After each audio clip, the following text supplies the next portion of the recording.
11টা বেজে গেছে, এসে গেছে। এবার এই প্লেনটা পড়বে।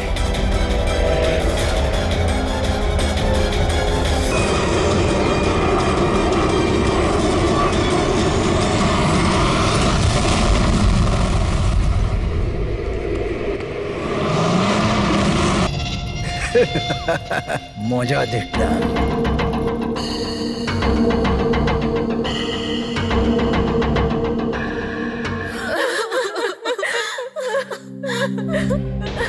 তো প্লেনে আপনাদের তিনজনের হাজবেন্ড ছাড়া শুধু পাইলট ছিল?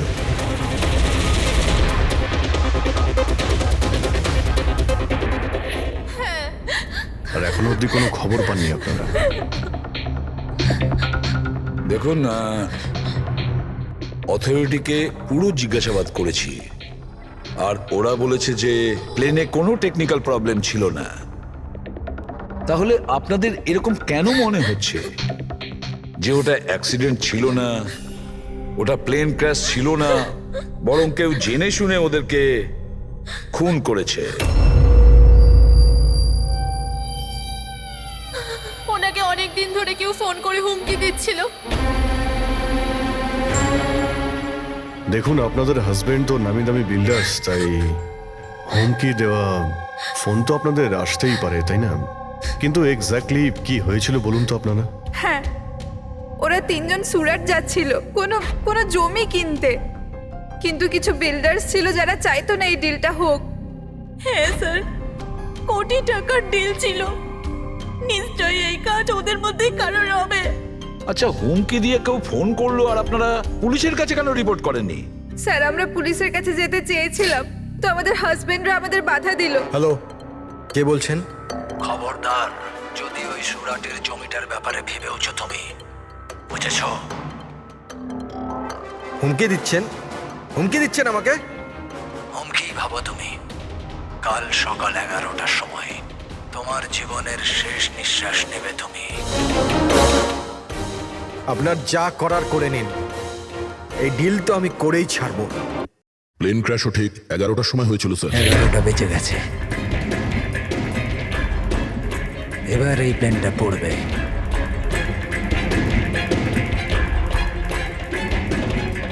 এটা কোনো কাকতালীয় ঘটনা হতে পারে না। আপনি বলুন স্যার, যে একটা জমির টুকরো কারোর জীবনের থেকে বড় হতে পারে কি? দেখুন,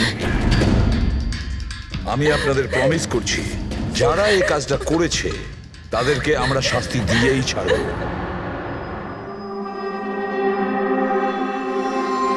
স্যার, আমাদের 5 বছর হয়ে গেছে এই কাজ করছি, আজ পর্যন্ত একটাও ভুল হয়নি। আমাদের কাজে ভুল হওয়ার কোনো সম্ভাবনাই নেই স্যার। যদি স্যার প্লেনে কোনো প্রবলেম থাকতো তাহলে আমরা ওটাকে উঠতে দিতাম না। তাহলে আপনাদের কথা অনুযায়ী প্লেনে কোনো প্রবলেম ছিল না? একদমই নয় স্যার। তাহলে প্লেনটা ক্র্যাশ হলো কি করে? হ্যাঁ, 4 জন মারা গিয়েছেন, কে দায়িত্ব নেবে তার? স্যার, আমি নিজেই খুব অবাক হয়েছি যে এটা ঘটলো কি করে। ফ্লাইট রেকর্ডার জানেন তো আপনারা, যাকে আমরা ব্ল্যাক বক্স বলি, সেখানেও সবকিছু নর্মাল দেখাচ্ছে। নর্মাল বললে কাজ চলবে না, সব কিছু ডিটেলে বলুন, শুরু থেকে, টেক অফ হওয়ার আগে থেকে কি হয়েছিল। আমরা পুরো প্লেন চেক করে পাইলটকে হ্যান্ডওভার করে দিয়েছিলাম। তারপরে ওই 3 বিজনেসম্যান প্লেনে করে সুরাটের দিকে রওনা দিল।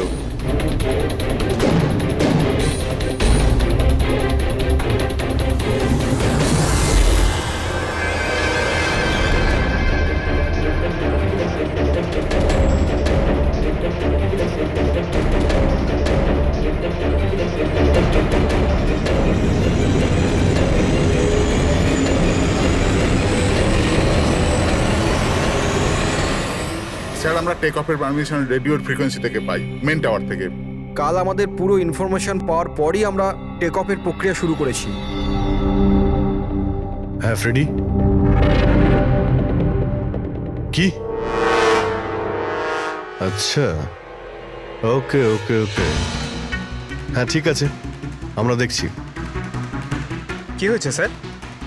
মদনকে যে নাম্বার থেকে হুমকি দেওয়া ফোন করা হয়েছিল সেটা ক্র্যাশের দিন এখানেই ছিল, এই এয়ার স্ট্রিপেই। স্যার, ফোনটা যদি এখানেই থেকে থাকে তাহলে এটা ভিতরের কোনো লোকের কাজ। কি হ্যাঁ না স্যার, আমরা কাউকেই কোনোদিন হুমকি দিয়ে ফোন করিনি। তোমরা না করলে কি বাইরের কেউ এসে করে গেছে? এই তোমাদের সিকিউরিটি এয়ারস্ট্রিপের? যদি ওই লোকটা এখানে এসে থাকে তাহলে কিছু না কিছু তো এখানে নিশ্চয়ই ফেলে গেছে। চেক করে দেখি। স্যার এই জায়গাটা তো পুরো পরিষ্কার, ও যদি কোথাও লুকায় তাহলে ওই হ্যাঙ্গারের কাছে কোথাও লুকিয়েছিল। ঠিক আছে, ওখানে দেখি। আপনারা আসুন আমাদের সঙ্গে।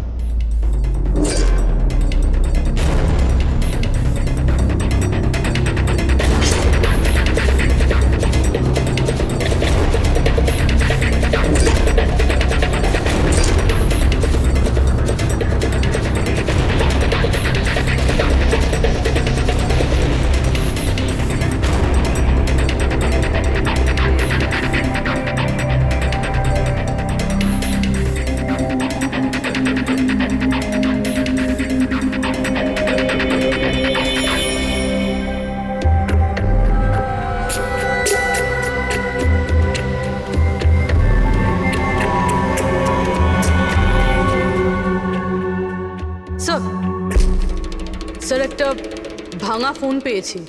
স্যার আমার মনে হয় হুমকি দেওয়ার জন্য এই ফোনটাই ব্যবহার করেছিল। হতে পারে, ইউজ করে ভেঙে দিয়েছে। রেখে দাও, কিছু প্রমাণ তো নিশ্চয়ই পাওয়া যাবে। কোথায় পেলে তুমি এটা? স্যার ওখান থেকে। স্যার এখানে।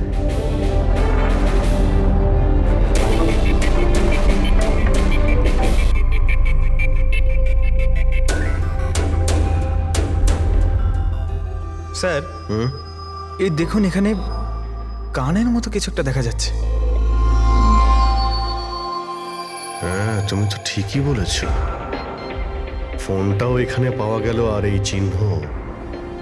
এমনটা নয় তো যে ওই অপরাধী এখানে হেলান দিয়ে ফোনে কথা বলছিল আর আমাদের জন্য ও প্রমাণ রেখে গেছে এখানে। একটা কাজ করো, এর ছবি তুলে নাও। স্যার কানের চিহ্ন দিয়ে কিছু বোঝা যাবে? আরে কিছু না কিছু তো পাওয়া যাবে। ডক্টর সালুকাকে দেব, উনি শিওর কিছু করবেন।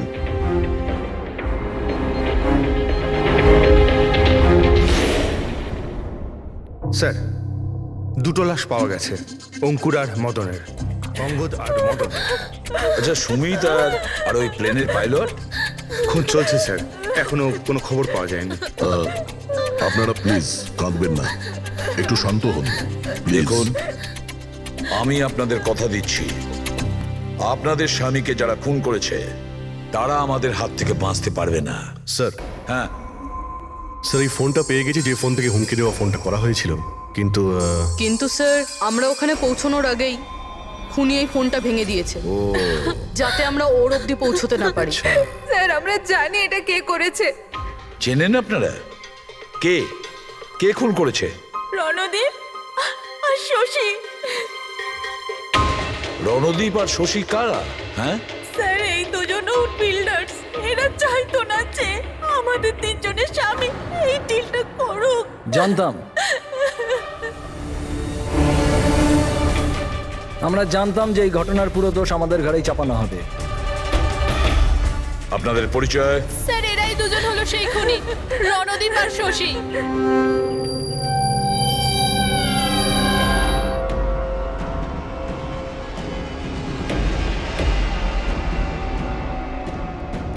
জানি না এই মহিলাদের আমাদের সঙ্গে কি শত্রুতা আছে, যাই হোক না কেন আমাদের উপরই সবসময় দোষারোপ।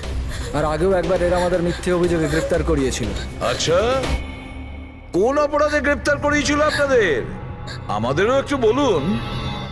স্যার প্রথমবার যখন অঙ্কুরকে কল করে হুমকি দিয়েছিল, তো আমি পুলিশে রিপোর্ট লিখিয়েছিলাম এই রণদীপের বিরুদ্ধে। আর পুলিশ আমাকে গ্রেফতারও করেছিল, কিন্তু পরে আমি নির্দোষ প্রমাণিত হই। হ্যাঁ স্যার, আসলে ওই হুমকি দেওয়া ফোন ওই গ্রামবাসীদের ছিল যাদের জমি এরা নিতে চেয়েছিল। হ্যাঁ, ওই গ্রামের লোকগুলো তো এখনো জেলেই আছে। তো এই বাজে কাজটা তোমরা ছাড়া আর কে করতে পারে? দেখলেন স্যার, আবার আমাদের ওপর অভিযোগ। যদি আমরাই হামলা করে থাকি তাহলে সিআইডির কাছে আমরা কেন আসবো? কোনো ব্যাপার না, খুব তাড়াতাড়ি সমস্ত সমস্যার সমাধান হয়ে যাবে। হ্যাঁ, কারণ আমরা ওখানে অপরাধীর কানের চিহ্ন পেয়েছি। আর ব্যাস, সেটা থেকে তো আমরা পুরোটা জেনেই যাব যে খুনি কে। এই দেওয়ালে যে কাঁচা রং ছিল ওখানে এই যে কানের ছাপটা দেখা যাচ্ছে, এই কানের ছাপটা দেখো, কিছু দেখতে পাচ্ছ এতে? ওই কানের প্রিন্টে স্টারের মতন দেখতে কিছু ইমপ্রিন্ট আছে। আরো একটা কথা, এই যে অপরাধী এ সমুদ্রের আশেপাশে থাকে। এইটা কিভাবে জানতে পারলেন স্যার? আমি বলছি, এই ফোনটা, এই ফোনের যে ভাঙা অংশটা, এর ওপর আমি কিছু সমুদ্রের বালি আর মাছের কাঁটার টুকরো পেয়েছি। আচ্ছা আচ্ছা, তো যখন ওই লোকটা তার জুতো দিয়ে ফোনটা ভেঙেছিল তখন ওই বালি আর ওই মাছের কাঁটা জুতো থেকে বের হয়ে ফোনের মধ্যে চলে আসে। জুতোয় বালি আর এই তো মাছের মাথা কাঁটা খুলেছে। হতে পারে ওই লোকটা ফিশ মার্কেটের আশেপাশে থাকে। এখানে তো দুটো ফিশ মার্কেট আছে, একটা ভার্সোভা জেটিতে আর একটা মার্ড আইল্যান্ডে। ব্যাস, তাহলে আমাদের কাজ হয়ে গেছে। এই দুটো ফিশ মার্কেটে গিয়ে খোঁজ নাও আর দেখো এমন কেউ আছে যে কানের মধ্যে স্টারের শেপের ইয়াররিং পড়েছে।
ওই লোকটাকে আমি দেখতে পেয়েছি। Okay sir. সবাই চলে এসো। Okay sir.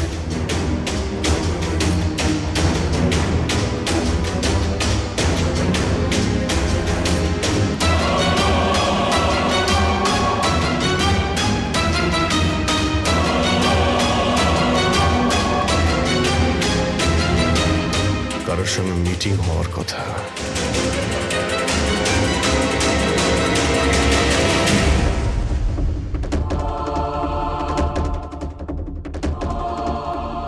এই লোকটা কে চিনতে পারছি না তো।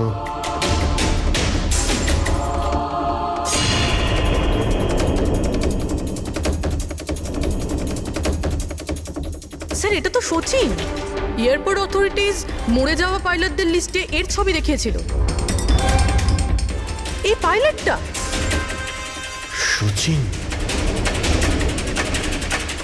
এই সচিন বেঁচে আছে? স্যার, ও যদি প্লেন ক্র্যাশে মারা না যায় তাহলে এই এখানে লুকিয়ে কি করছে?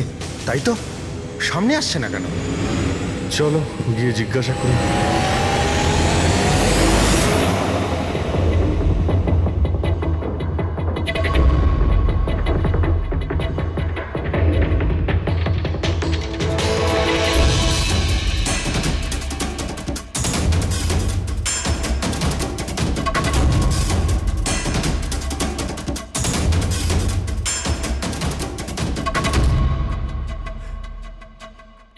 স্যার। হ্যাঁ,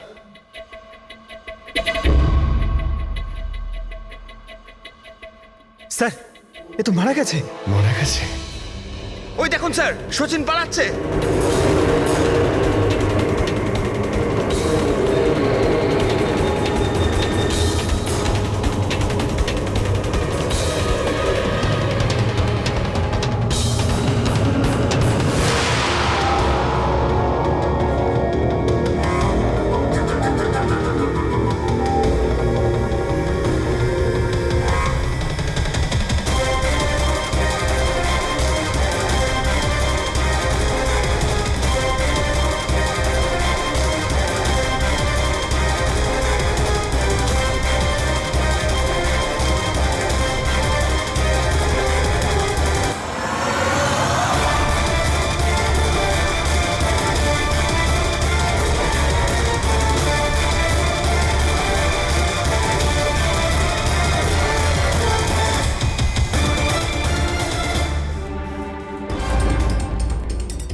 ওই লোকটা মনে হয় এমন কিছু রহস্য জানতো যেটা সচিন চাইতো না আমরা জানতে পারি, আর হয়তো সেই জন্যই ওকে মেরে ফেললো।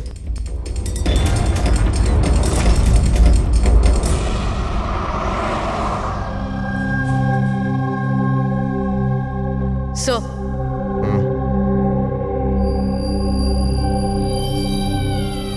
কি জিজ্ঞেস করতে চান আপনি আমাকে? আপনার হাজবেন্ড সচিনের ব্যাপারে আপনি কি বলতে পারবেন ও কোথায় আছে? এটা কিরকম প্রশ্ন ইন্সপেক্টর? আপনারা তো জানেন কিছুদিন আগে একটা প্লেন ক্র্যাশে। আগে না, সচিন বেঁচে আছে। বেঁচে আছে? আগে হ্যাঁ। আর আপনি হয়তো এটা শুনে খুবই কষ্ট পাবেন যে ও একটা খুন করে পালিয়েছে। এমনিতে তোমার স্বামী সচিন কত টাকা পেয়েছিল এই ষড়যন্ত্রে যুক্ত হয়ে?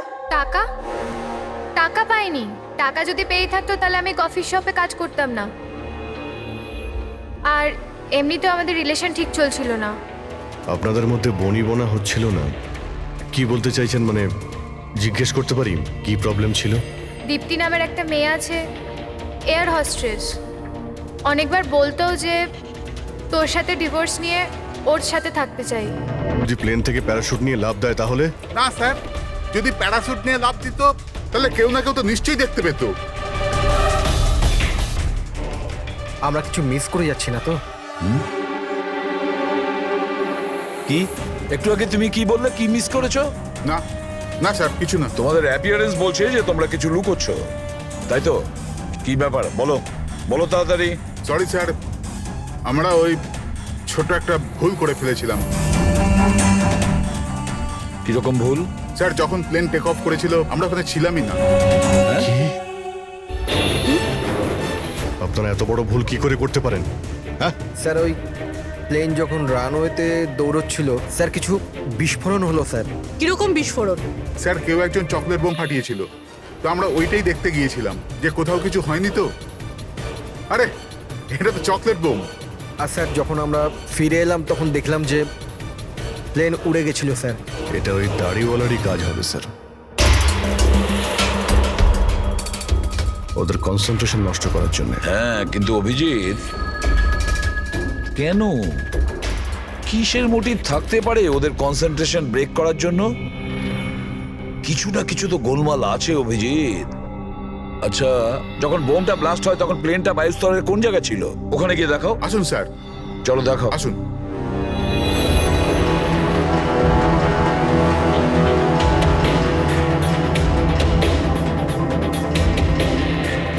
এক মিনিট অভিজিৎ, এ তো রক্ত, শুকিয়ে যাওয়া রক্ত। স্যার, রক্তের রং দেখে মনে হচ্ছে খুব বেশি পুরনো নয়, আজ বা কালকেরই। এই রক্ত কার রক্ত? এটা এখানে এলো কি করে? জানি না স্যার। জানি না? সব প্রশ্নের একটাই উত্তর তোমাদের, জানি না। তাহলে জানোটা কি তোমরা? স্যার, এয়ার স্ট্রিপের রক্ত মানে কিছু না কিছু হয়েছিল এখানে। এটা তো পরিষ্কার, কিন্তু কি হতে পারে? আর এই রক্ত, এটা কার রক্ত?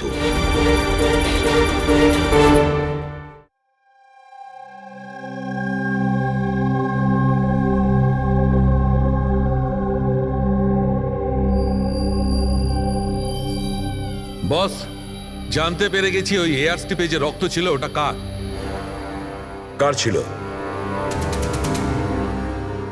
এর পাইলট সচিনের।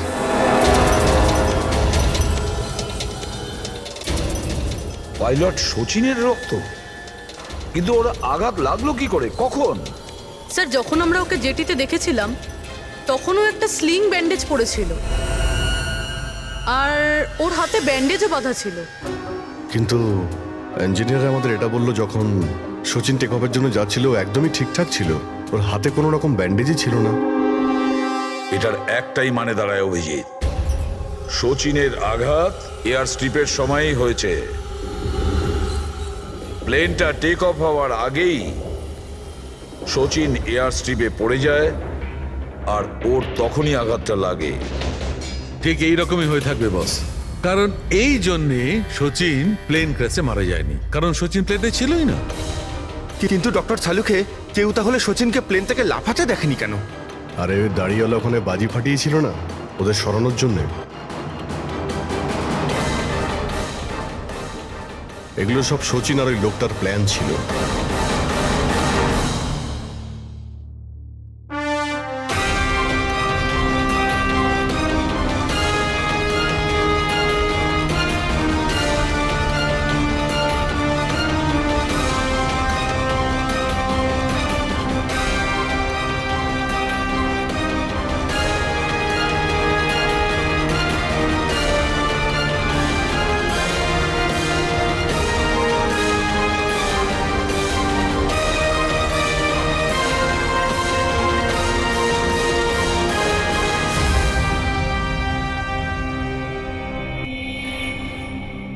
Hello, okay, thank you sir. সচিনের ওই গার্লফ্রেন্ড দীপ্তি যে সিঙ্গাপুরে থাকে, ওর নাম্বার পেয়ে গেছি। সচিন কি হয়েছে ওর? ও ঠিক আছে তো? দীপ্তি, একটা কথা বলো, শেষবারের মতন সচিনের সঙ্গে তুমি কবে কথা বলেছিলে? 2 দিন আগে। 2 দিন আগে? কিন্তু সচিনের ওয়াইফ তো আমাদের বলেছে তোমাদের দুজনের সম্পর্ক ভেঙে গেছে। না, হয়তো ওর বউকে এটা বলেনি যে ও আমার সাথে মিট করতে সিঙ্গাপুরে আসছে। আচ্ছা, সচিনের কবে আসার কথা সিঙ্গাপুরে? 1 সপ্তাহ বাদে। ও,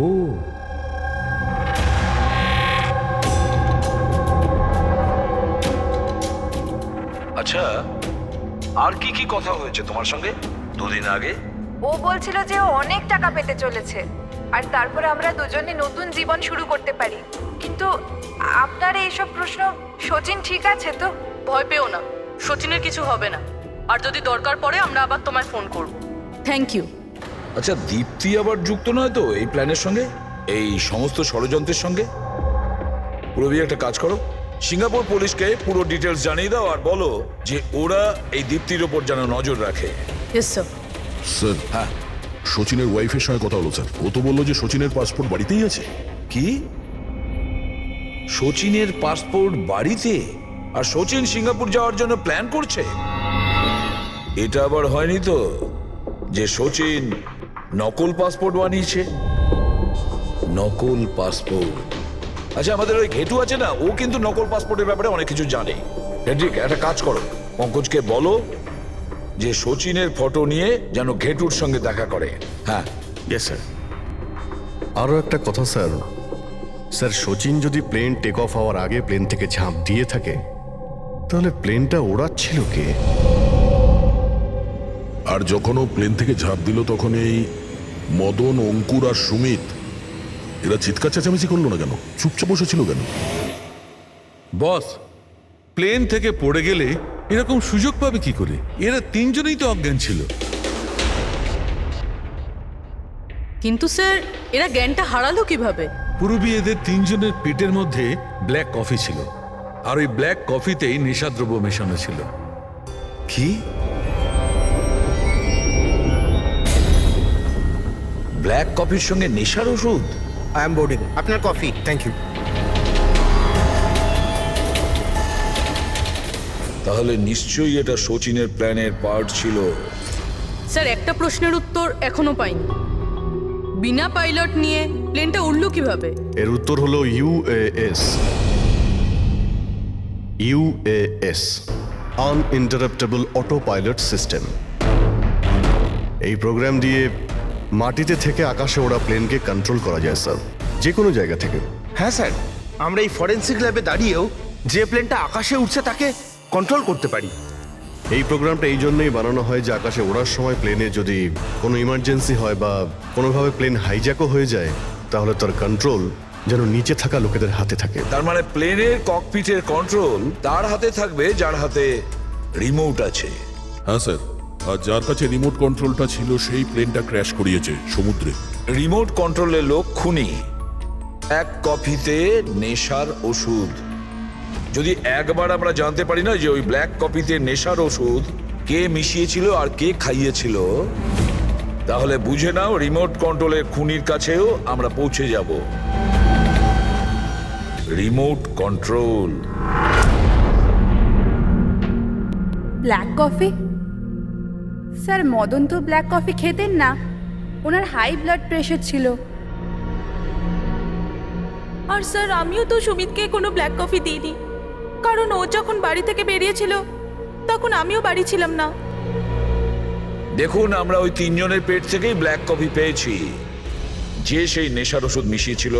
আর আপনারা বলছেন যে আপনারা কেউ নিজেদের স্বামীকে ব্ল্যাক কফি খাওয়াননি। হতে পারে অন্য কেউ ওনাদের ব্ল্যাক কফি খাইয়েছিল, বা হতে পারে বাইরে যেখানে গিয়েছিল সেখানে খেয়েছিল। কোথাও গিয়েছিল কি? হ্যাঁ স্যার, ওকে আমাদের ড্রাইভার এয়ারপোর্টে ছাড়তে গেছিল। তাহলে হতে পারে যে ও বাইরে কোথাও কফি খেয়েছে, তাহলে ড্রাইভার জানতে পারে। রবি, ওকে একবার ডাকুন তো, কোথায় আছে ও? স্যার যবে এই ঘটনা ঘটেছে তবে থেকে ও কাজে আসছে না, ও আমার ফোনও তুলছে না। তার মানে অভিজিৎ, এই রবি কাল থেকে উধাও।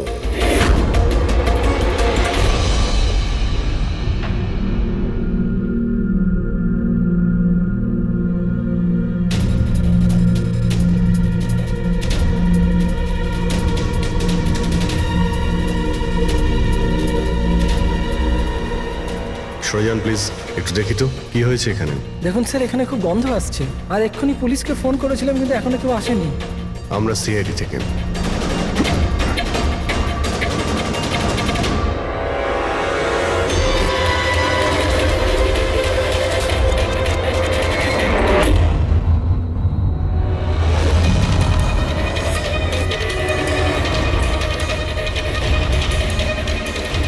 স্যার আরও একটা খুন।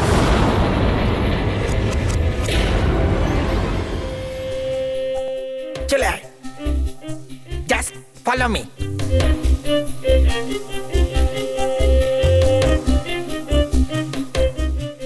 পঙ্কজ, চুপচাপ আমার পেছন পেছন চলতে থাকবি যতক্ষণ আমি এখানে আছি। তোর ঘাবড়ানোর কোনো দরকার নেই। এই যে ঘেটু, আমি না ভয় পাই না, আমি একজন সিআইডি অফিসার। চুপচাপ চল, ফলো মি, ওইদিকে চল।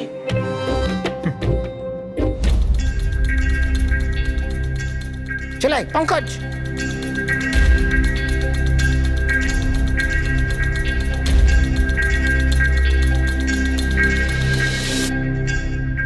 কি বন্ধু, শুনেছি তুমি খুব সুন্দর পাসপোর্ট বানাও। কে বললো? আমার একটা বন্ধু বলেছে। বন্ধু? কে বন্ধু? এ না, আমি চিনি না একে।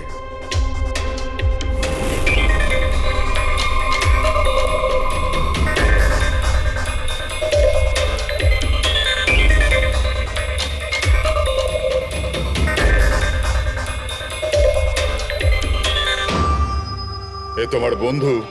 তোমার কোনো সন্দেহ আছে? খুব ভালো করে চিনি আমি একে। এর পাসপোর্টও রেডি হয়ে পড়ে আছে আমার কাছে। আরে বাহ, তাহলে তো আমারও পাসপোর্ট হয়ে যাবে, তাই না? হয়ে যাবে, কিন্তু দুটো পেটি লাগবে। আরে দেবো তো 2 পেটি। বলো না কি চাই, আম চাই না 2 পেটি আপেল চাই, বলো কি চাই। এ শালা, 2 পেটি মানে 2 লাখ। 2 লাখ? 2 লাখ? চল এটা বল, তোর নাম কি লিখবো পাসপোর্টে? Sub inspector Pankaj, CID.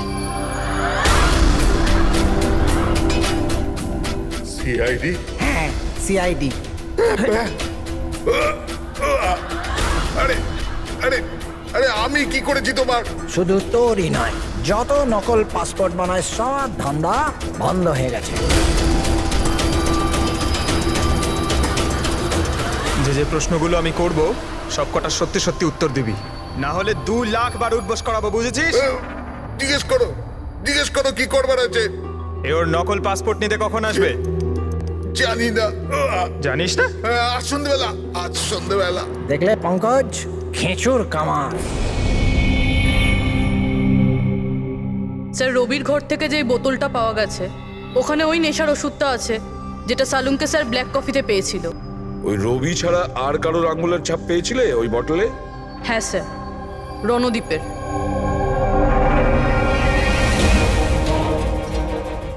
Randeep, এই রণদ্বীপ বিউরোতে এসে চেঁচিয়ে চেঁচিয়ে নিজেকে নির্দোষ প্রমাণিত করতে চাইছিল না? প্রথমে রবিকে ব্যবহার করে খুন করানোর জন্য, তারপর রবিকেই মেরে ফেলে। স্যার আমি রণদ্বীপকে অনেকবার ফোনে ট্রাই করেছি, কিন্তু ওর ফোন বন্ধ আসছে। একবার এই সচিনকে যদি আমরা পাই না, ওই আমাদের পৌঁছে দেবে রণদ্বীপের কাছে। সন্ধেবেলাই তো ও আসছে নিজের নকল পাসপোর্ট নেওয়ার জন্য।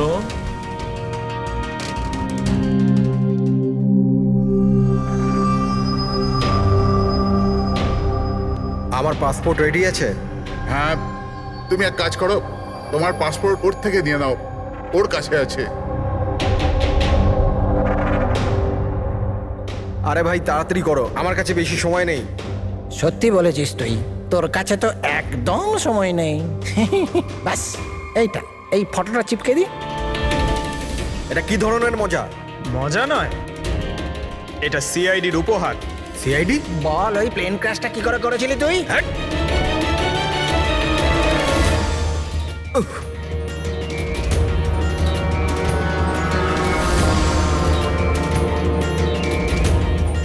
সিআইডি থেকে পালিয়ে টেক অফ করা এত সহজ নয়। ইমার্জেন্সি ল্যান্ডিং করতে হয় অপরাধীদের। টাকার লোভে আমি অন্ধ হয়ে গিয়েছিলাম। এই কাজের জন্য আমায় 50 লাখ টাকা দেওয়া হয়েছিল, কিন্তু কিন্তু আমি জানতাম না যে স্যার ওরা মারা যাবে। তোকে টাকা কে দিয়েছিল সেটা বল। স্যার স্যার আমি জানি না স্যার, আমি শুধু একবার কথা বলেছিলাম ওর সাথে।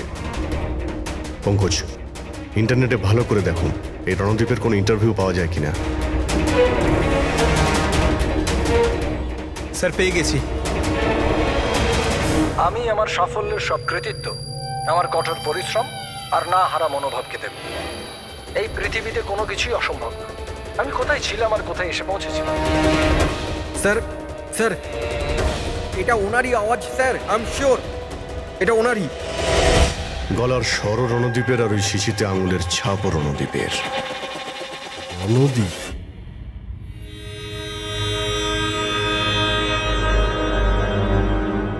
স্যার সামনে গিয়ে রাইটে। স্যার এই রণদীপের ফোন তো অফ বলছে, ওর লোকেশন কি করে ট্র্যাক করব? আরে ফোন বন্ধ তো কি হয়েছে পঙ্কজ, ওর ভিডিওটায় মনে আছে? ওই ভিডিওটার মধ্যে ওর হাতে একটা ব্রেসলেট পড়েছিল। আমি ওই ইন্টারভিউ দ্বিতীয়বার চেক করেছি। কিন্তু স্যার ব্রেসলেট দিয়ে লোকেশন কি করে ট্র্যাক করব? পঙ্কজ, ওটা কোনো অর্ডিনারি ব্রেসলেট নয়। ওই ব্রেসলেটে জিপিএস ট্র্যাকিং লাগানো আছে।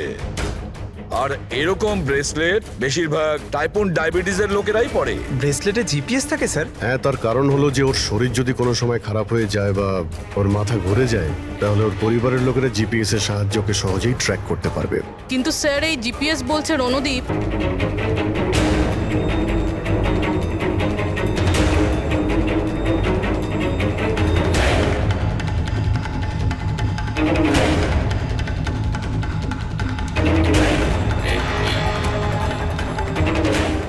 এইদিকে স্যার।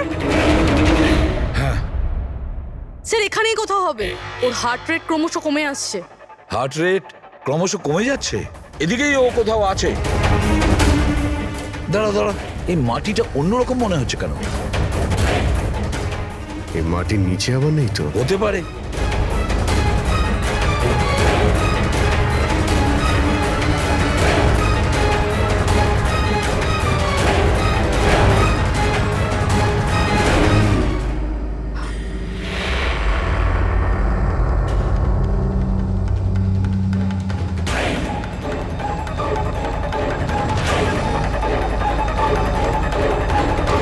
মাই গড, বেঁচে আছে? স্যার,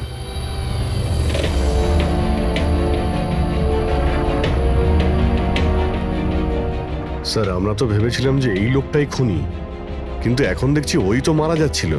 স্যার আমার মনে হয় না রবির খুন রণদীপ করেছে বলে, কারণ ব্যুরো থেকে বেরোনোর পরে ওর ব্রেসলেটের লোকেশন এখানটাই ছিল, ও অন্য কোথাও যায়নি। তার মানে যে শচীনকে টাকা দিয়েছিল সে রণদীপ ছিল না, অন্য কেউ ছিল।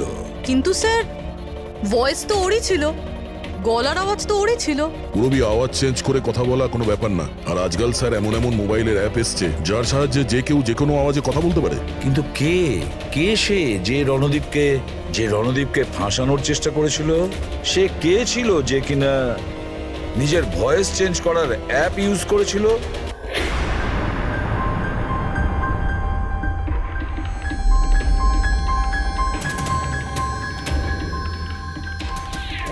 চিয়ার্স। হ্যাঁ, চিয়ার্স চিয়ার্স। আসুন আসুন। আসুন। অভিনন্দন আপনাকে অভিনন্দন? কিসের জন্য? ওই অ্যাপের জন্য। ওই অ্যাপ যেটা আপনাদের কোম্পানি বানিয়েছে, যেটা দিয়ে যে কোনো মানুষ তার নিজের ভয়েস চেঞ্জ করতে পারে। মানে? হ্যাঁ, একবার শুনবেন? তোমাকে তোমার অপরাধের জন্য এবার জেলে যেতে হবে। তোমার অপরাধের জন্য এবার জেলে যেতে হবে। এটা কি ধরনের মজা? এটা মজা নয়। এই ডিভাইস দিয়েই তুমি রণদীপকে ফাঁসানোর চেষ্টা করেছিলে, তাই না? পুরবি, অ্যারেস্ট করো একে। চলুন ম্যাডাম।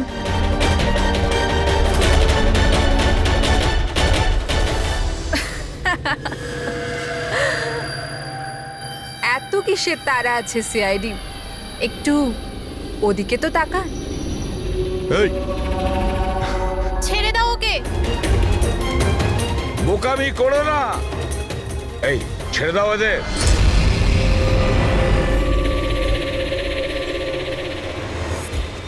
মাই গড, তাড়াতাড়ি ওঠো।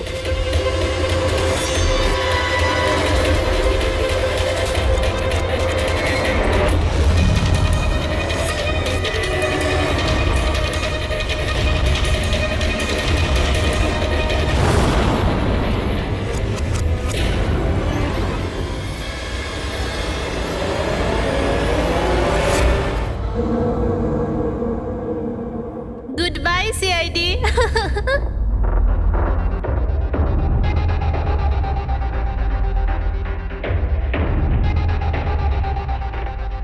Well done girls.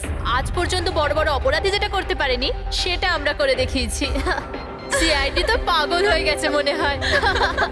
আরে ওসব তো ঠিক আছে, কিন্তু আমরা যাব কোথায়? অরিজিনাল প্ল্যান তো আমরা ভেস্তে ফেলেছি। ভেবে দেখি, কোনো না কোনো রাস্তা তো পেয়েই যাব।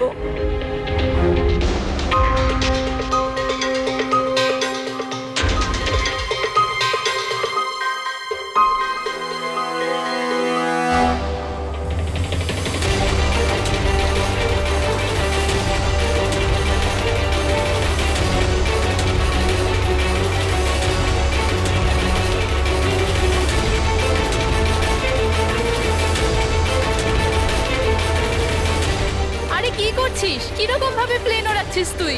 আরে আমি চালাচ্ছি না রে। তুমি তো বলেছিলে যে তুমি প্লেন চালাতে পারো। আরে আমি এটা করছি না, এটা নিজে থেকে হচ্ছে। ও নো, প্লেন তো নিচে যাচ্ছে।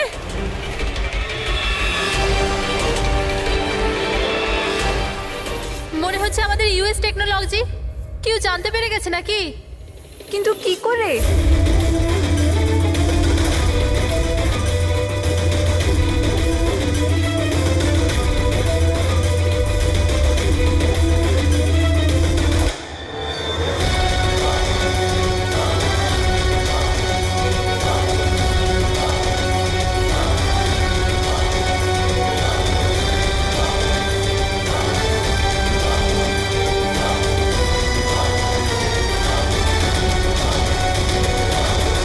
Thank you. আসুন।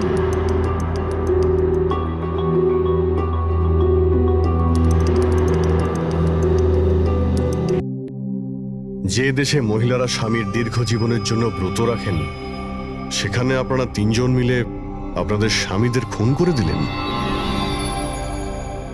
নিশ্চয়ই কোনো উপযুক্ত কারণ ছিল এর। হ্যাঁ, কারণ ছিল। আমাদের হাজবেন্ডরাও ধোয়া তুলসী পাতা ছিল না।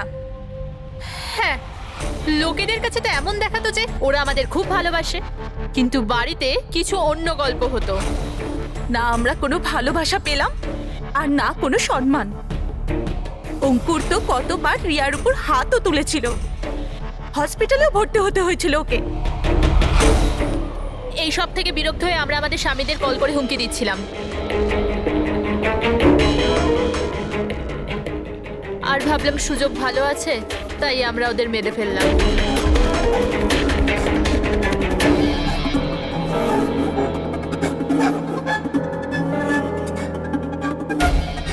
আর ভাগ্য দেখুন, রণদীপ রবির কাছে গিয়েছিল ওই অজ্ঞান হওয়ার ওষুধ নিয়ে, যাতে আমাদের স্বামী মিটিংয়ে পৌঁছতেই না পারে। আর এই ব্যাপারটাও আমাদের কাজে লেগে গেল। তাহলে রবির সততার সুযোগ নিয়েছো তুমি।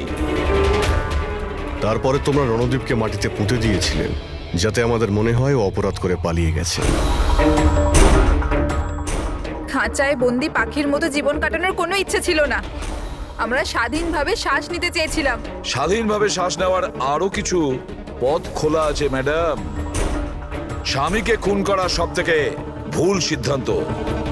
এটা ঠিক করতে যদি স্বামীর কাছ থেকে সরে যেতে, কিন্তু না, তোমরা তিনজন এমন রাস্তা বেছে নিয়েছো যে রাস্তা তোমাদের অন্ধকারে নিয়ে যাবে, আর সেটাও